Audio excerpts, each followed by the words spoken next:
नमस्कार दोस्तों मैं रत्नेश दीक्षित अपने YouTube चैनल प्रभु कृपा एस्ट्रोलॉजर में आप सभी का बहुत बहुत स्वागत करता हूं। दोस्तों आज अपने इस वीडियो में मैं बात करने वाला हूं कुंडली के एक बहुत ही महत्वपूर्ण योग के बारे में, और वह योग है विष योग।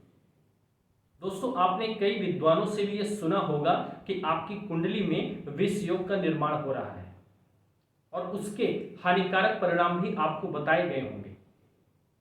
जैसे यदि किसी जातक की कुंडली में विष योग का निर्माण हो रहा है तो वह अपने जीवन में बहुत ही ज्यादा मानसिक चिंताओं का तथा मानसिक बीमारियों का सामना उसे करना पड़ता है। उसका मन सदैव अशांत रहता है, किसी काम में उसका मन नहीं लगता है। ऐसे व्यक्ति हमेशा एकांत में रहना पसंद करते हैं, किसी के साथ उनका सामंजस्य सही से बैठ नहीं पाता है। यह विष योग का फल है। परंतु आपकी कुंडली पे विष योग का निर्माण होता कैसे है, कौन से ग्रह इसके लिए जिम्मेदार हैं जो आपकी कुंडली में विष योग का निर्माण करते हैं, तथा यदि आपकी कुंडली में विष योग बन रहा है तो ऐसा कौन सा उपाय किया जाए जिससे इससे प्राप्त होने वाले हानिकारक परिणाम से जातक को छुटकारा प्राप्त हो सके। दोस्तों कुंडली में किसी भी जातक की कुंडली में 12 भाव होते हैं और 9 ग्रह होते हैं, 12 राशियां होती हैं। और यह जो विष योग है इसके लिए 2 ग्रह जिम्मेदार हैं, शनि और चंद्रमा। किसी भी जातक की कुंडली पे शनि की जो पूर्ण दृष्टि होती है वह होती है 7वें, 3रे एवं 10वें भाव पर।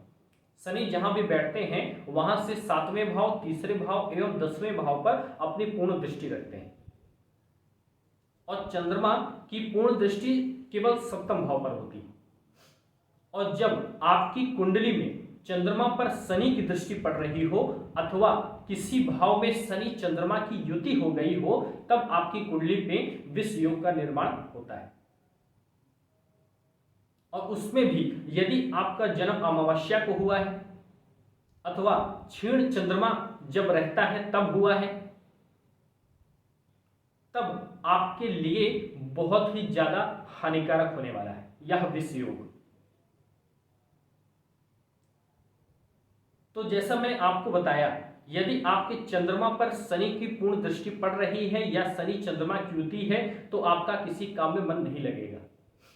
ऐसे लोग आलसी भी हो जाते हैं, और विशेष रूप से देखा गया है ऐसे लोग किसी भी निर्णय पर नहीं पहुंच पाते, किसी की भी बात सही से ना तो समझा पाते हैं, ना तो किसी बात समझ पाते हैं, ना अपनी बात समझा पाते हैं।